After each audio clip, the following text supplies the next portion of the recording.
Indoor నుంచి వచ్చిన 35-year-old Prateek Pandey story ఇది. 10th లో 98%, పియులో 96%, ఐఐటి బాంబేలో గోల్డ్ మెడలిస్ట్. అక్కడితో ఆగలేదు. మాస్టర్స్ కోసం యుఎస్ వెళ్ళాడు. Apple, Walmart labs, Illumina and finally Microsoft engineer with one of the highest CTCs. Success పాత్లో స్టెప్ బై స్టెప్ క్లైమ్ చేసుకుంటూ వెళ్ళాడు. కానీ లైఫ్లో మాత్రం ఓడిపోయాడు.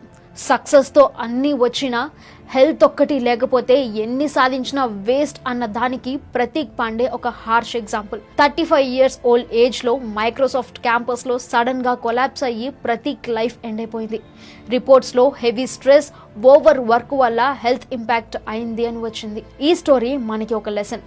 అచీవ్మెంట్స్, శాలరీ, ఫేమ్ ఇవన్నీ ముఖ్యమే, కానీ మన బాడీ, మన మైండ్ కేర్ లేకుంటే అవి అన్నీ meaningless. Health is not an expense, it's an investment. So friends, పెద్ద పెద్ద డ్రీమ్స్ ఉంచుకోండి, అవి అచీవ్ చేయడానికి కష్టపడండి, పని చేయండి, కానీ హెల్త్ని ఇగ్నోర్ చేయకండి. రెగ్యులర్గా walk, proper sleep, balanced food, mental peace ఇవన్నీ ఈక్వల్లీ ఇంపార్టెంట్.